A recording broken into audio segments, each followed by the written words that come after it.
we're well into Pride Month, and it seems like the person who might be having their best Pride Month ever is actually kind of having their first one, at least their first one out.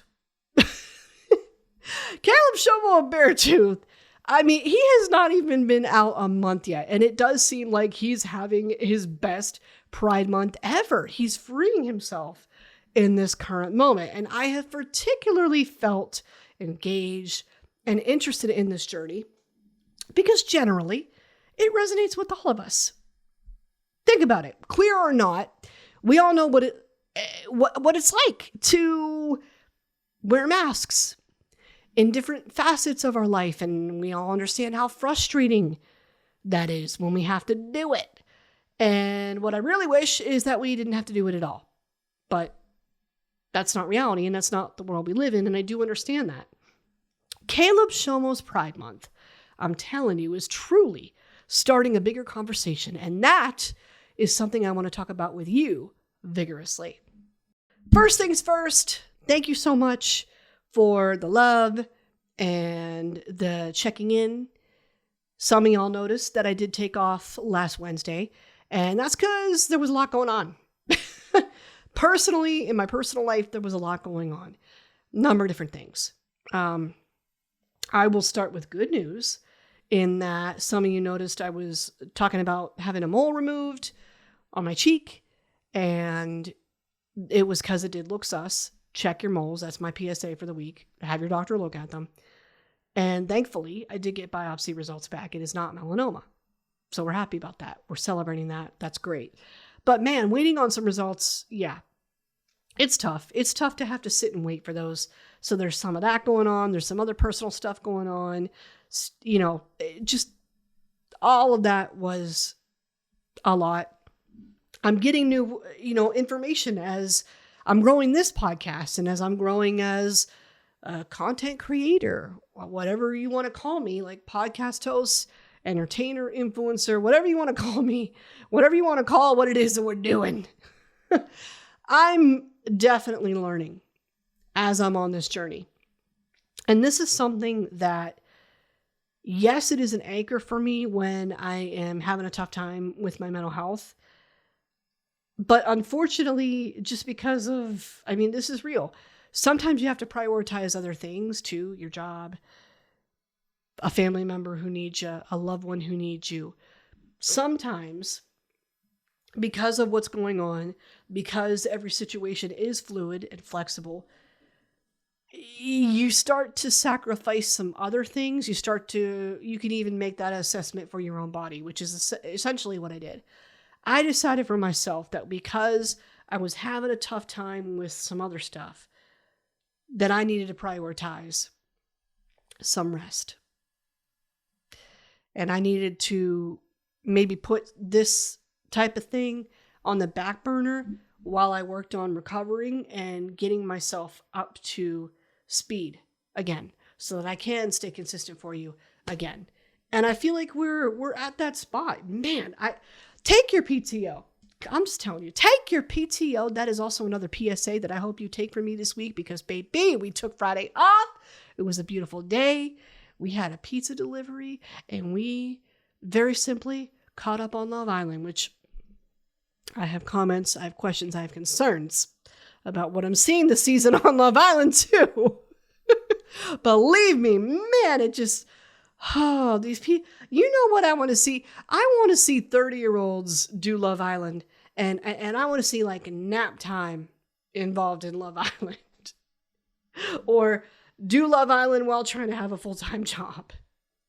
Like that's the kind of stuff I would like to see because, man. But you know what? There's enough drama in the show. And it was kind of nice to just like tune out, so to speak, chill out, get myself in a space where I'm not so amped up, I'm not so overstimulated, and come correct so that we can handle what is a little bit of an intense topic today. I covered this news when it first broke, and I did disclose that I felt it really shouldn't have been news, but it became news when it first broke. It has been almost a month since Caleb Shomo of Beartooth came out as a proud gay man. And I remember saying that I didn't feel like this should have been a shock to anybody. And I stand on that. Especially if you have been paying attention to anything Beartooth has been doing, like lyrically, musically, aesthetically. Okay, these past couple months particularly, you might have caught it if you'd been watching. But nonetheless, waves were made. The internet loves a controversial moment. And in case you missed it, we learned that in the year of our Lord 2026, being gay or queer is still very much a controversial thing to some people. And they like to be a little bit loud on it. Loud about it on the internet, even more specifically. So when Caleb shared this news, the speculation and harsh words seemed to circle specifically around the fact that he had a wife. Now I'm gonna take a moment to explain myself here. He referred to her in the past tense on the disrespectfully interview that I'm going to refer to this episode, and we will get into in more detail later. But because he is referring to her past tense, I will do so as well, because that's the limited understanding of where they're at right now that I have. So we'll just go with that. We'll go with what he himself is saying about this situation. I mean, really, because until now, Caleb has been relatively quiet on the details surrounding this announcement and just kind of let the news be what it was. But that changed this past week. Last Wednesday, Caleb appeared on the Disrespectfully podcast with Maloney and Dayna Kathan. And for context, I'll start with the fact that, yeah, these three are admitted close personal friends and do disclose this in this interview. Now, I knew this because I am a fan of Disrespectfully. I loved Katie when she was on Vanderpump Rules. I still love Katie. I love that she has just blossomed these last couple years into the alternative baddie that we love to see, and my style inspiration in many aspects. I love seeing her live her life. I love seeing her in her truth and just kind of being herself. It just feels like she's being herself and she's enjoying it right now. So I've stayed with Disrespectfully because it's her, and because I am very much interested in the things that both her and Dayna are interested in. I have similar thoughts and questions when it comes to society and what's going on today. And yeah, they're both into heavy music as well. So all of it means I'm a fan. I do enjoy them. So when I knew this was coming, I was especially excited because I knew from the beginning, if anybody was going to cover this with Caleb and do it with a platform that I knew would be comfortable for him, it's this one. It's Dayna, it's Katie, it's Disrespectfully. Think about this. Like, I don't think there's a better set of interviewers in the world that would have done a better job of capturing him at his most comfortable, him at his most authentic, and also did a great job at giving him the space to say and give us as much as he did. He knew he'd be safe there. God love him for doing what works for you. Like, really, he take advantage of it if you know that. This woman barely spoke during the interview, and that part is key. Let's remember that. He needed the literal time and space to get everything out in as clear and concise a way as possible. This was the space that he could do that. Because we walked away with a lot from this interview. We walked away learning, firstly, that Caleb's religious background is very important and relevant when it comes to his coming out story, too. I'm going to paraphrase some of this, and I will draw from personal understanding, personal experience a little bit, too. Caleb did make reference to the fact that, being raised, correct me if I'm wrong, but I'm pretty sure he said evangelical Christian. And that does mean something different. There is a variety of sects of Christianity that you can take part in. And for him, his upbringing was pretty strict, pretty rigid Christian upbringing. And that means homosexuality is a sin in that world. That is how that is viewed. That is what's drummed into your head as soon as you start to consume that religion at all, or learn about it, or get into its teachings. I don't know why it's always been that way, but even for me, who was raised non-denomination Christian, I found that this was something, especially depending on what pastor you're hearing from, that makes a difference too. There's a lot of, I cannot say that every Christian church is like this, because that wouldn't be true. But from what I had seen and from what Caleb himself describes, there are some that take an extremely hard stance against homosexuality, anything queer. They have a hard enough time discussing the subject, and they believe the Bible says that it is an abomination. I struggle with that even in a non-denomination world, because that was somewhat, maybe not as intensely as what Caleb got, but there was a sentiment of these things too, even in what I was taught. And it wasn't until I got a little older and started asking some questions that I realized I didn't totally jive with drawing a hard line on these things. I definitely didn't. I had questions. I couldn't understand mostly. And I'm just going to disclose this to give everybody something to think about. My challenge with the subject and how it was approached with a Christian lens was, how could a God so loving and forgiving take such a hard stance against a group of people that we're taught he created, firstly. And secondly, we're taught he's supposed to love regardless. Made a sacrifice for, Christ sacrificed for us regardless, right? That's at least what was presented to me. And I will speak from that perspective. So that's where I started to have some questions about this whole thing. And I'm explaining it in a little bit more detail so that you get a perspective. And please listen to Caleb's own version about his experience. But all of this is definitely going to make somebody very apprehensive in coming out, because you're taught from an extremely young age that this is something that is so wrong, something you need to reject. You're starting there. So it's going to be hard to process how to navigate that. He also mentioned something important that I forgot. There's a little bit of arrested development involved here in his case. The attack. I didn't realize he was as young as he was when he was in attack. Is this 14, 15, if I'm not mistaken? That's a lot.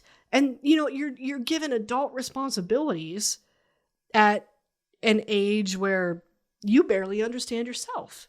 So that's coming into play here too, in his paraphrased words. There's also the moment brought up where he realized he was a little more feminine. He talks about finding a ring one day and how he got bullied for this ring because it looked more feminine. And he was bullied so much for it that he ended up just like tossing it out a bus window. I'm pretty sure. Go back and listen to him telling the story, but I'm pretty sure that's what he said. And it was really, really, really interesting to me to hear about how being shut down in that way made things that much more difficult for him. Of course it would, but it has an impact. And we needed that information because it helped us understand where he's at now.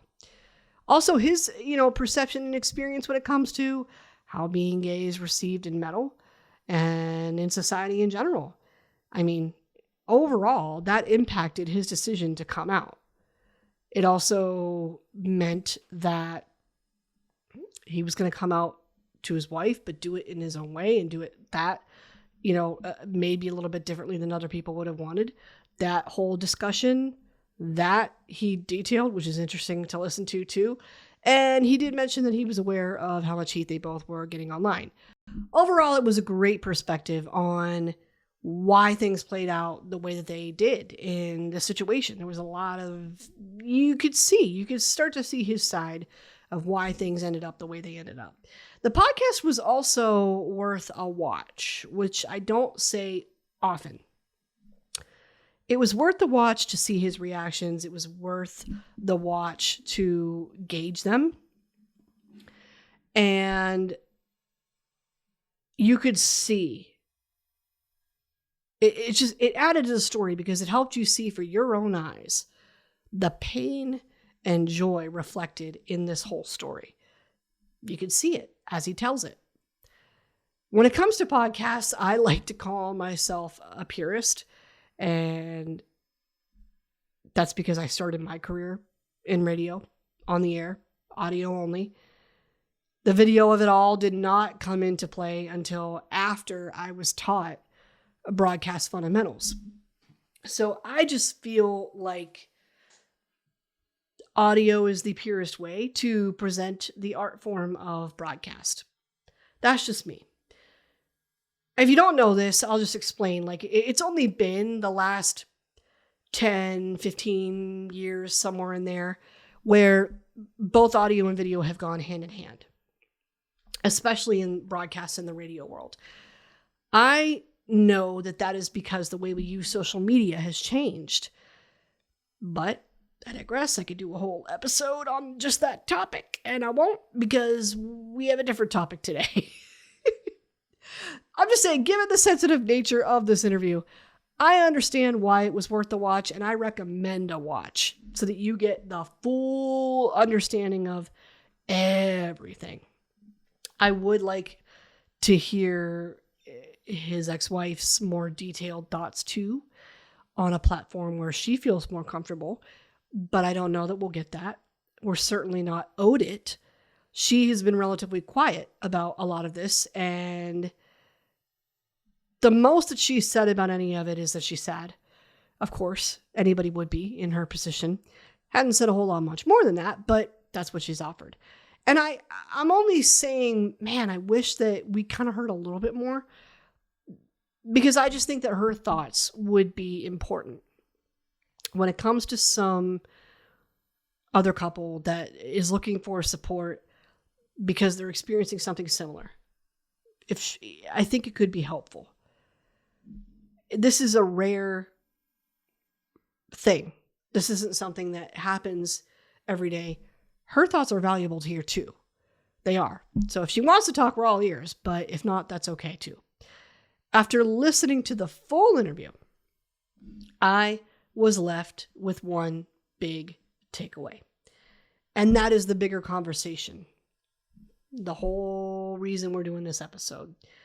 The bigger conversation, I believe, is this. We still have a lot of work to do when it comes to cooling down the temperature around discussions involving gay and queer people and gay and queer culture.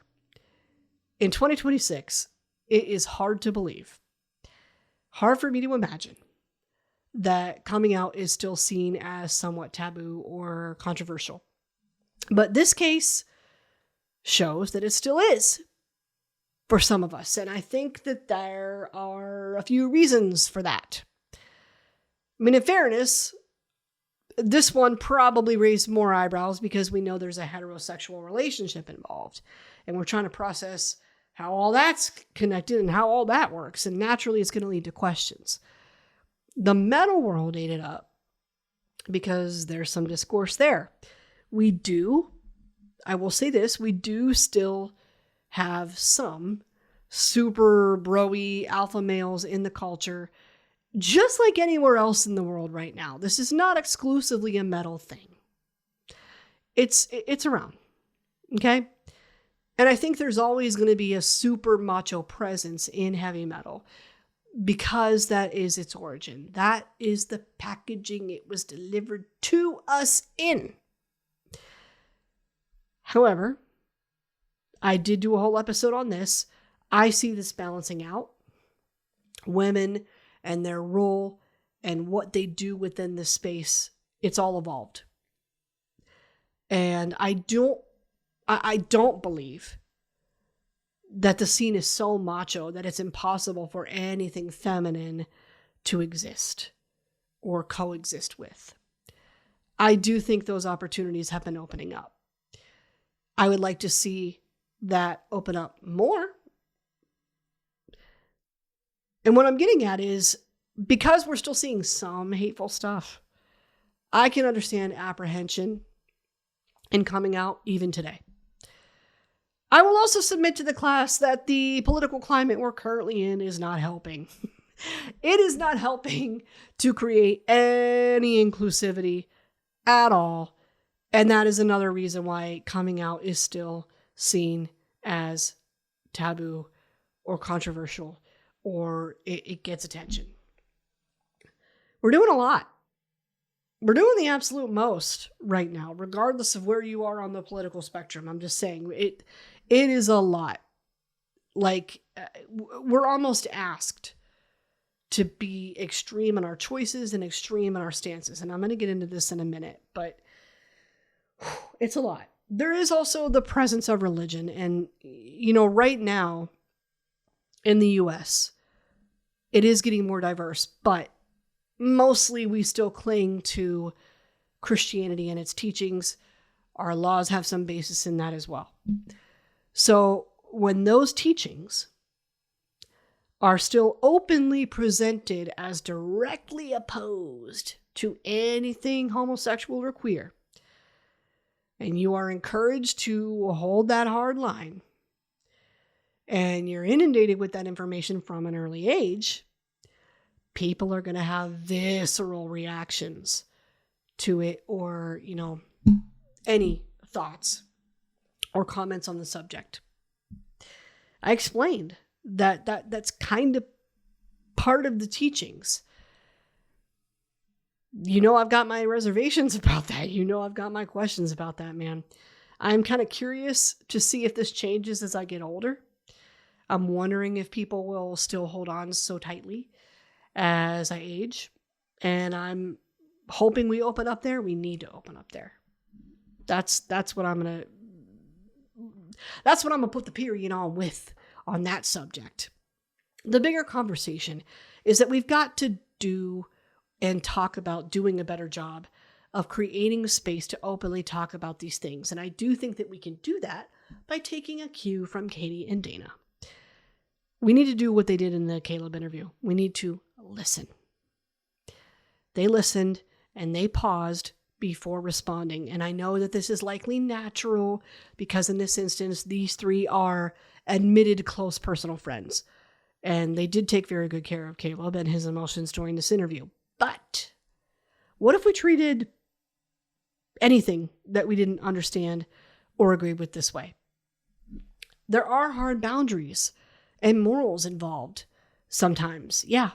And those are going to be defined differently by each person, sure. But to me, my golden rule is don't be a dick. And it's also that if somebody existing is not directly threatening my survival or safety, why not just pause before reacting? You might even land on neutrality, and that is okay. Everybody seems to be, it definitely looks this way on the internet. It definitely looks this way on the news. Everybody screams about choosing sides today. And there are some people who do this in real life too. And sometimes I wonder if we're peer pressured into making these choices. And I really caution doing that before we absolutely need to. Don't get me twisted. Please do not get it twisted. I do think that there is moments where drawing a hard line is called for and it's absolutely necessary.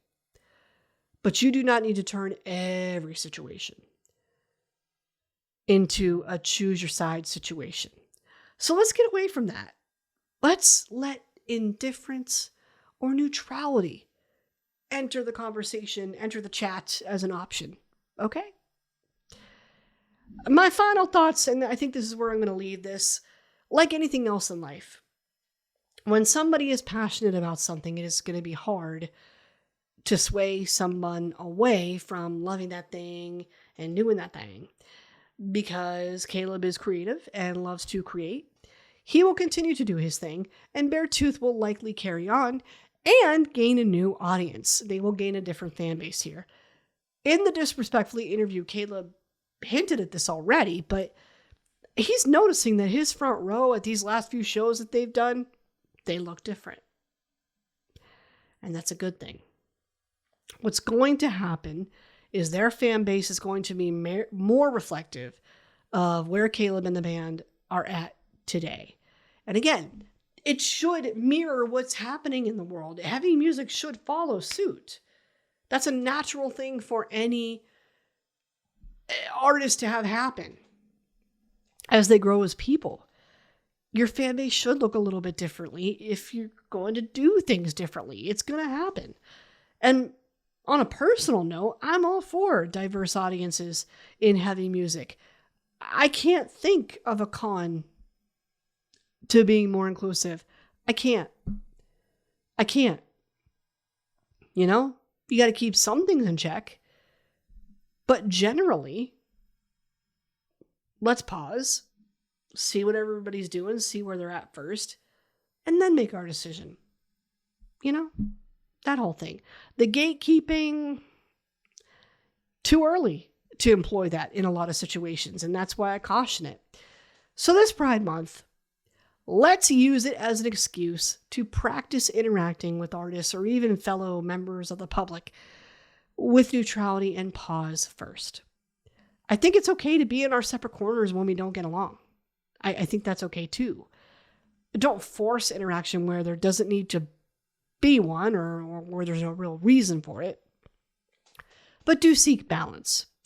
And most importantly, this is something that I'm learning this week and what I took away after my own mental health break and taking care of myself and doing what I needed to do for me. Most importantly, you very simply must stand on your business. Because the quickest way to feel helpless in a world that loves to stay chaotic is to lose your own voice. And that is a loss no one should experience. So go forth with that in mind this week. Thank you for joining me for another one. Bye.